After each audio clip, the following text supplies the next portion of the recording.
여러분, 안녕하십니까? 오늘은 정말 중요한 소식을 전해 드리려고 합니다. 지난 6월 27일, 새 정부에서 첫 번째 부동산 대책을 발표했습니다. 이는 새 정부 출범 후 가장 주목받는 민생 정책 중 하나입니다. 혹시 뉴스에서 이재명 정부 첫 부동산 대책이라는 제목을 보셨나요? 많은 분들이 우리 같은 시니어에게는 어떤 영향이 있을까? 자녀들 집 마련에 도움을 주려던 계획이 바뀌는 건 아닐까? 이런 걱정을 하고 계실 겁니다. 오늘은 제가 부동산과 금융 분야에서 25년간 연구해온 전문가로서 시니어분들이 꼭 알아야 할 핵심 내용만 쉽고 정확하게 설명해 드리겠습니다. 이번 정책은 기존 윤석열 정부 때보다 훨씬 강화된 내용을 담고 있습니다. 하지만 걱정하지 마세요.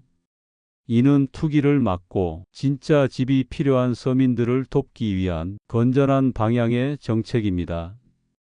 오늘 영상을 끝까지 보시면 여러분의 소중한 재산을 지키면서도 자녀와 손주들에게 현명하게 도움을 줄 수 있는 구체적인 방법들을 얻으실 수 있습니다.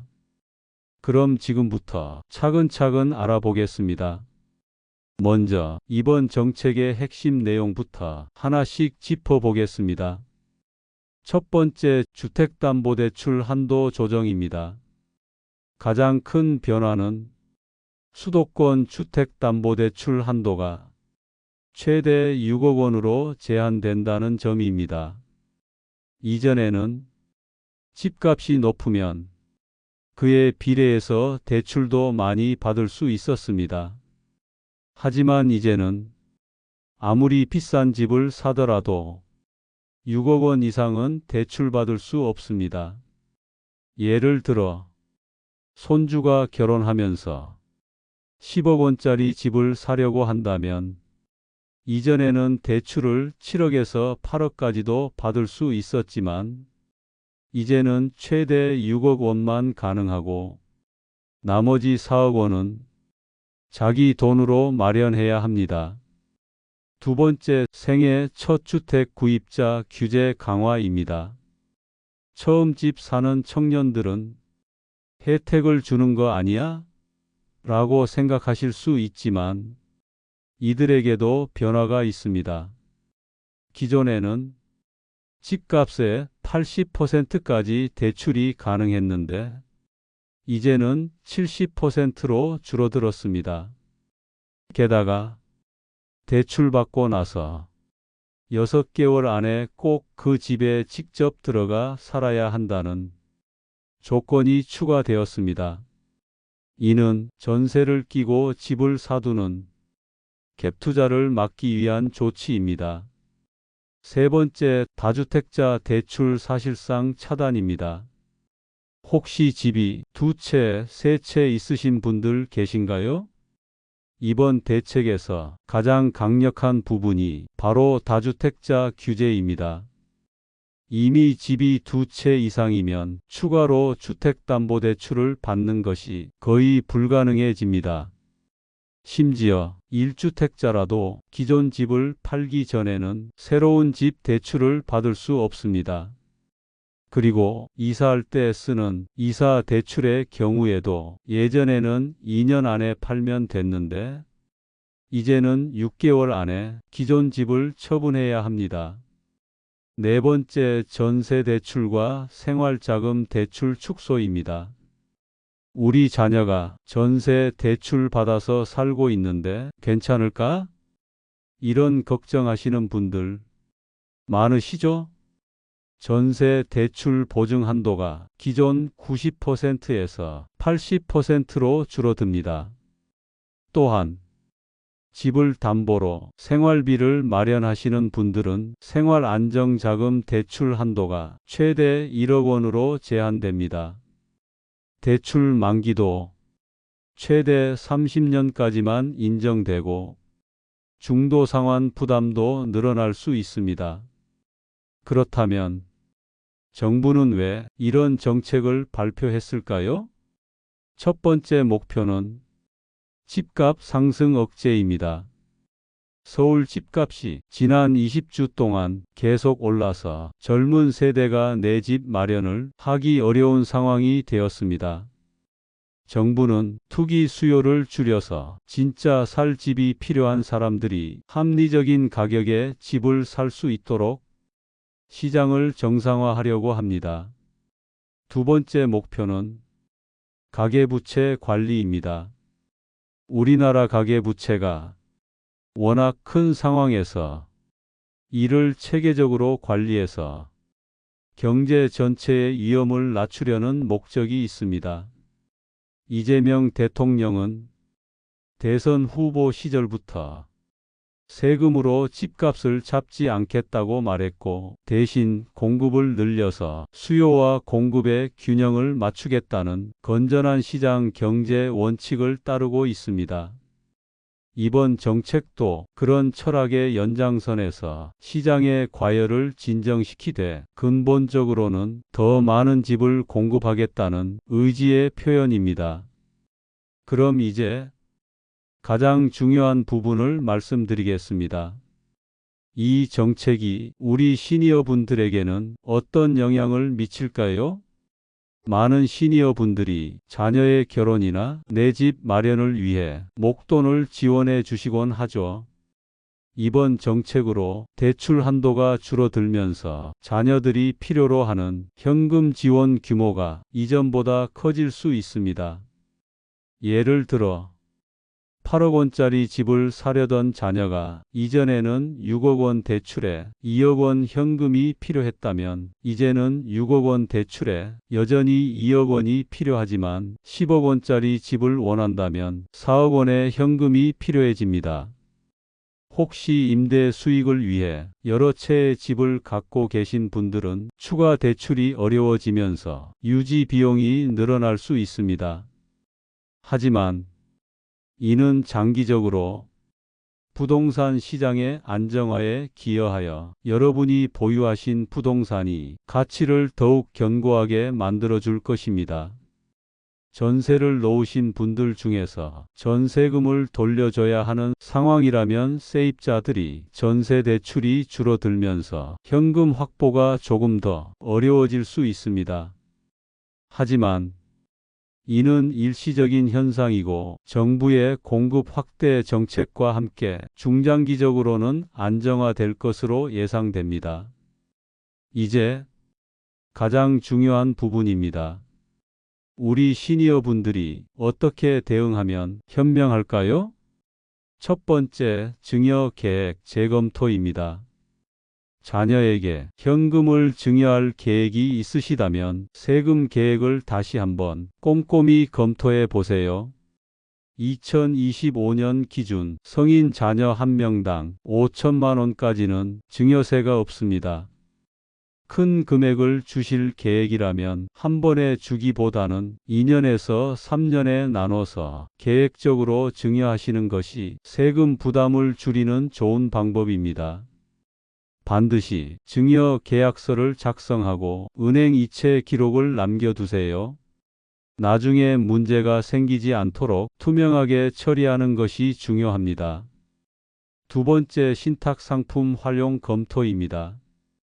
혹시 상속 계획을 세우고 계신가요? 요즘에는 신탁 상품을 활용해서 미리 상속 계획을 세우는 분들이 많아지고 있습니다. 집을 팔아서 자녀들에게 어떻게 나눠줄지 구체적인 조건을 미리 정해둘 수 있어서 나중에 분쟁을 예방할 수 있습니다. 세 번째, 기존 대출 관리입니다. 현재 부동산 담보 대출이 있으신 분들은 만기 연장이 필요한지 미리 은행과 상담해 보세요. 특히 생활자금 대출이 있으신 분들은 갑자기 만기가 줄어들어서 상환 계획에 차질이 생기지 않도록 사전에 준비하시는 것이 중요합니다. 네 번째, 불필요한 부동산 정리입니다. 임대 수익용으로 여러 채를 갖고 계시다면 이번 정책으로 대출 활용이 어려워지면서 유지 비용이 늘어날 수 있습니다.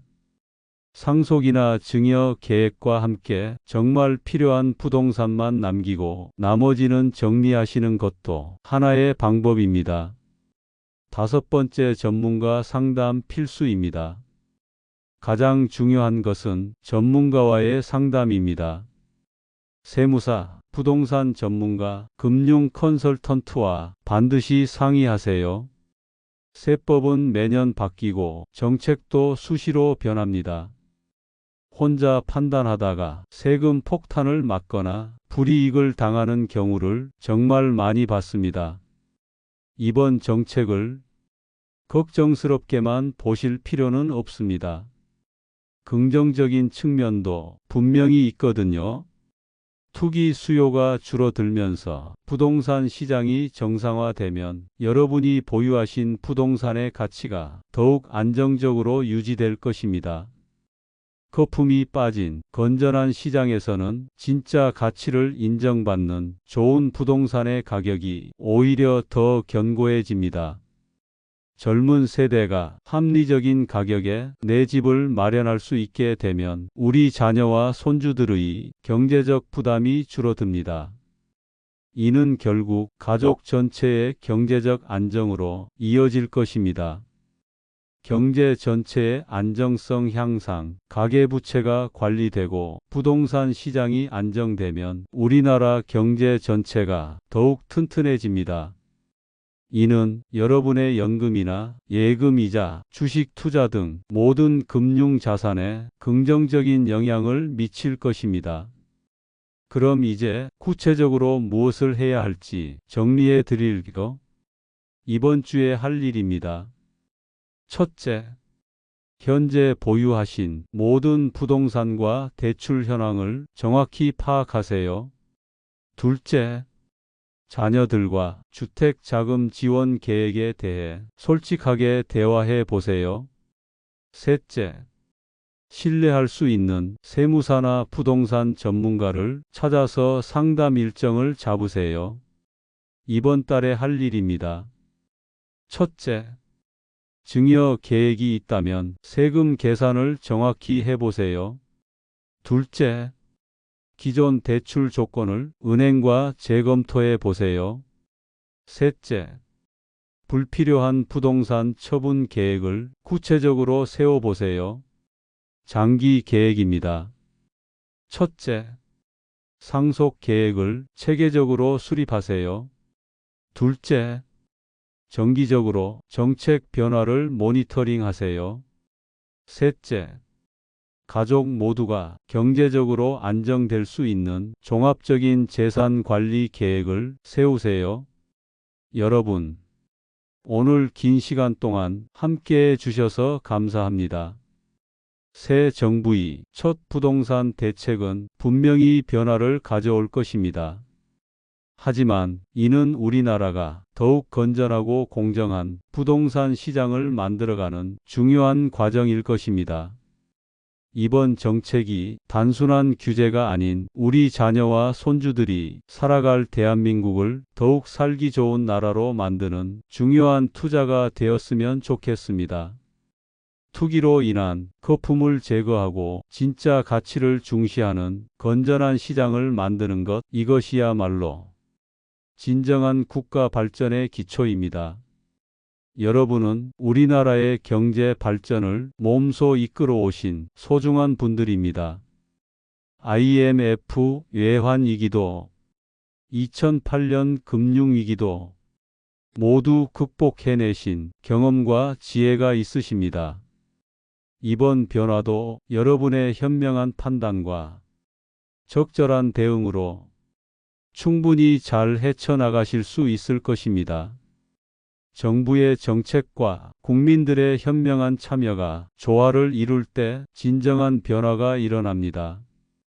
이번 부동산 정책도 여러분의 적극적인 이해와 참여로 성공적으로 정착이 되었으면 합니다. 우리 모두 평생 모은 소중한 재산을 지키면서도 다음 세대를 위한 더 나은 사회를 만들어가는 그런 지혜로운 여러분이 되시길 진심으로 바랍니다. 오늘 내용이 도움되셨다면 좋아요와 구독 버튼을 눌러주세요. 주변 분들에게도 유익한 정보를 나눠주세요. 여러분의 건강하고 풍요로운 노후를 진심으로 응원합니다. 감사합니다.